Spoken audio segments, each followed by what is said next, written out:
bem-vindos ao nosso Falando Nisso de hoje, nesse canal YouTube, com uma pergunta de Cíntia Ozaki. Gostaria de sugerir um vídeo sobre as críticas feitas ao Lacan, e, se possível, sua resposta a elas.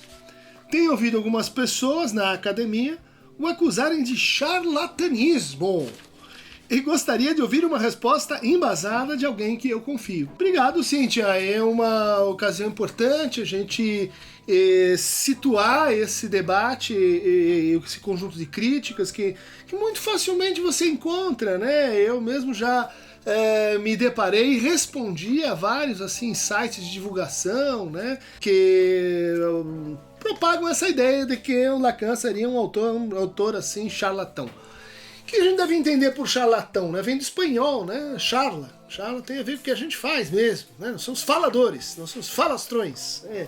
Pode ser, mas vamos tentar entender o que está sendo dito, né, com essa crítica. Que no fundo, assim, a gente não estaria interessado em justificar o que a gente faz e a maneira como a gente pensa em critérios públicos, transmissíveis e de aspiração universal. Que a gente não estaria autorizado, em condições de nos apresentarmos com uma isenção no campo do uso da razão, do uso público da razão, de tal maneira que teríamos legitimidade para participar do debate da razão, do debate da ciência, do debate universitário, do debate acadêmico, como você menciona aqui, porque nós, assim, não teríamos os créditos para isso, né? Acho que essa é uma crítica muito fácil, em geral, daquelas que leram pouco, né?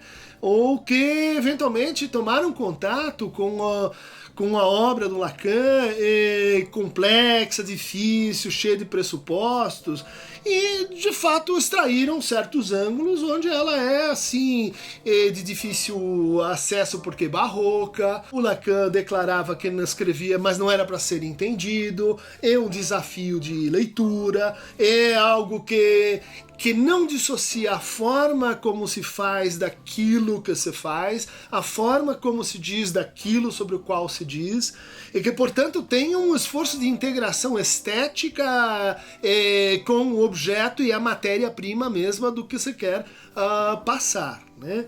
Isso traz peculiaridades. Você pode dizer, então isso cria um regime iniciático que só os entendidos podem ter acesso. Bom, no mesmo Lacan você vai encontrar afirmações que dizem que ele quer reintegrar a psicanálise ao debate das luzes, né, o debate da Aufklärung, que ele quer colocar de novo a psicanálise no debate nas ciências, que ele quer alocar recursos de matematização, de formalização, ele quer alocar recursos de conceito, que vem da filosofia, de outras áreas, das ciências humanas e principalmente da própria psicanálise, para justificar o que a gente faz, né? Então esse esforço, você pode dizer, ele é mal sucedido, e ele não me convence. Mas seria muito injusto dizer que ele está ausente e que isso é uma espécie de credo que simplesmente a gente convence as pessoas a reproduzir o que a gente já sabe. Pelo contrário, né? A psicanálise pensada pelo Lacan, ela tem hoje uma ampla presença nos departamentos de pesquisa. Eu sou um pesquisador, eu estou numa universidade, que é a USP, eu estou num departamento que produz pesquisas científicas, que publica em revistas científicas, que faz congressos, encontros que são abertos e de aspiração científica.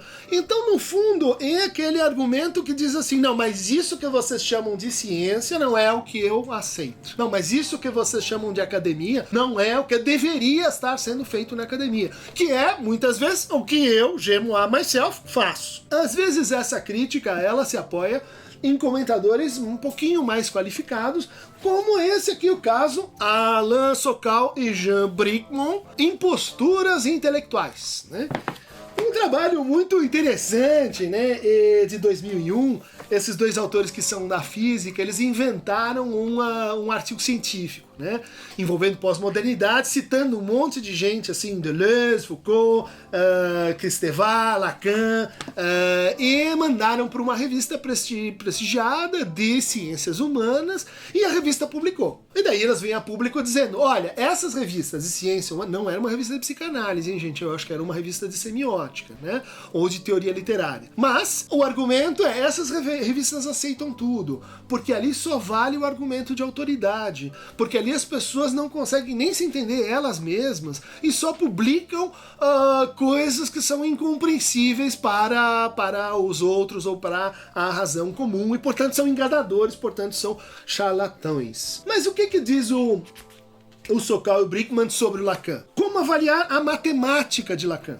Eles se concentram no uso que o Lacan faz do conceito topológico de compacidade no seminário 20. E daí dizem o seguinte, afinal de contas, não tem muita importância como Lacan usava a matemática, visto que a matemática de Lacan é tão extravagante que não tem como desempenhar papel fecundo em nenhuma análise psicológica séria. Dois físicos, que devem entender de psicologia tanto quanto eu entendo de física, dizendo que esta pessoa não tem nenhum interesse sério em análise psicológica. Qual a autoridade desses charlatões em psicologia para dizer isso? Ah, tá, porque eles analisaram o uso de compacidade no Lacan e viram que esse uso não confere muito com o que um físico chamaria de compacidade, né? Mas, dizem eles, porém, suas colocações, quando ininteligíveis, nem sempre são falsas. Ou seja, é um uso que o Lacan está tentando fazer. O Lacan não tem uma formação em matemática, uma formação que ele foi fazendo ao longo do tempo e que tem que ver com a importação de um regime de fundamentação que seria não indutivista, né? Um regime de fundamentação que todos àquela época tentavam praticar a partir da linguística estrutural. O método estrutural, inaugurado pelo Saussure e pelo Lévi-Strauss na antropologia, ele não usa matemática de forma indutiva, ele usa matemática de forma dedutiva. Ele usa a matemática para propor modelos, para propor grafos, para propor condições, para propor diagramas. É diferente de dizer, olha, 55% dos neuróticos obsessivos têm uma pulsão anal mal resolvida. Percebe? É uma outra maneira de tentar fundamentar. Qual o entendimento que o Lacan tem disso? A psicanálise é uma ciência da linguagem, habitada pelo sujeito.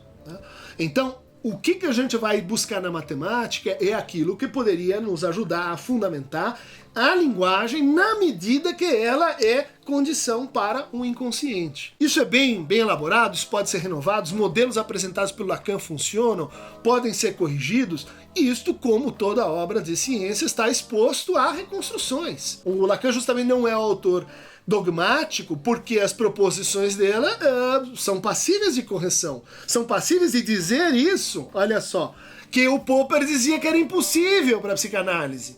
A psicanálise, ela tem afirmações que não são refutáveis e, portanto, ela não é ciência. Se Brickman e Sokal estão certos, eles refutaram o uso que o Lacan fez de um conceito. É plenamente possível fazer isso, sim. Só que a gente tem que mudar o paradigma epistemológico. A gente tem que mudar o que a gente entende por fundamentação. Outro erro básico, né? A psicanálise, ela não é uma coisa só. Inclusive, do ponto de vista das suas escolas. As escolas que vão procurar fundamentação na psicologia do desenvolvimento, outras vão procurar fundamentação na fenomenologia, outras vão procurar fundamentação na psicopatologia, ou seja, são estratégias múltiplas combinadas. Nunca é uma estratégia só. Né? Então daí a dificuldade de apreciar que todas elas estão equivocadas, e todas elas no Lacan estariam equivocadas, de princípio, por que mesmo? Né? A gente pode argumentar o seguinte: a psicanálise como prática é uma coisa. Por exemplo, administração de empresas. A administração de empresas é uma ciência? Não, ela é uma prática. Uma prática, mas que se fundamenta em alguma ciência, sei lá, a matemática, a sociologia, a ciência da informação. Tudo bem, com a psicanálise se dá algo análogo. A gente tem uma prática, essa prática tem descrições, são os casos clínicos, tem narrações. Essas narrações são comensuráveis com outras narrações, que são os fatos culturais, as narrativas culturais. Você encontra certas recorrências, certas regularidades. A essas regularidades você propõe conceitos. Esses conceitos, eles são pareados com a experiência, portanto, então tem uma renovação de conceitos que a gente observa na psicanálise lacaniana também, e finalmente esses conceitos eles precisam ser referidos e escritos de uma maneira mais universalista, que é a ideia lacaniana dos matemas, e eles precisam encontrar uma sintaxe estável, e é isso que ele vai procurar nas matemáticas. Muita gente acha isso tão complicado, e de fato exige a gente se aprimorar e ir para áreas que a gente não tem assim na formação psicológica ou psiquiátrica mais básica, que considera isso charlatanismo. Que diz assim, isso é tão complicado porque eu não entendo, que então, bom, não é parte do jogo que a gente está aqui jogando. Para esse tipo de argumento, eu lembraria um artigo de Monia Baker, que saiu na Nature em 2015, e que depois deu origem a uma série de estudos confirmadores, né, que descobriu uma coisa assim incrível. 50% das pesquisas científicas em psicologia não são replicáveis. Ou seja, você pega o mesmo método, os mesmos sujeitos, os mesmos objetos, as mesmas condições, refaz e 50% não te dá o resultado esperado. Então, vamos ampliar então a noção de charlatanismo e dizer, quer dizer que a ciência psicológica, e eu estou falando aqui das melhores revistas do mundo, legítimas, que, por exemplo, isso foi replicado para os 10 trabalhos de maior impacto nos Estados Unidos em psicologia. 5 deles não são replicados. Então, gente, vamos parar com essa facilidade de destruir os outros, e esse preconceito de dizer que aquilo que a gente não entende está errado, se não funciona fácil é porque tem algum golpe na jogada. Vamos reconhecer que talvez o nosso objeto, como é que a gente faz para tratar pessoas que são tão diferentes entre si, como analistas que são tão diferentes também na sua origem, e é um grande desafio. E talvez a gente não consiga bons resultados sempre, mas mais humildade. Isso não pode ser desqualificado como, é um truque sujo, tira esses caras da conversa, né? Muito curiosamente, críticas como essa são mais frequentes em pessoas com menos qualificação acadêmica. Eu fui investigar alguns desses charlatanizadores, e eu levantei o látis dessa turma, uma coisa sofrível. Os caras se arrogam dizer coisas, gente que nunca publicou um artigo científico na vida, gente que não é da psicologia sequer, e que ficam falando como se, bom, se eu sou físico, então todas as ciências têm que se dobrar ao domínio da física. Se eu sou matemático, em todas têm que usar a linguagem da matemática. Isso é, vamos dizer assim, uma posição muito antiga em termos de teoria das ciências, monismo metodológico, essa ideia de que, bom, todos os objetos estão subordinados à mesma estratégia de investigação, isso já foi. Então, eu acho que quem não se renova está, assim, com o pezinho no charlatão, né? 2 exemplos aí para quem quer se renovar na conversa. The Cambridge Companion to Lacan. Charlatão, universidade charlatã, só pode ser, Cambridge, né? Como a USP, lá só tem gente assim, charlatão de vermelhos, né? Klinos Stravakakis, Lacan Science. E o nosso querido Valdir Beitvides, Inconsciente e Verbum, que é um autor muito interessante, que vai fazer assim uma crítica muito fina do uso que o Lacan faz da noção de significante, apoiado num linguista francês chamado Arrivé, mostrar que não é bem assim, mais ou menos o que o Sokal faz com compacidade, ele faz com significante. Ele está errado, não é bem assim. Está errado, então corrige. Isso não é sinal de charlatanismo, é sinal de tateamento, exploração, pesquisa, busca de um modelo melhor. Então vamos lá, gente, charlatões do Brasil! Assinem aqui a Queronta Movemo para receber mais fragmentos falastrões.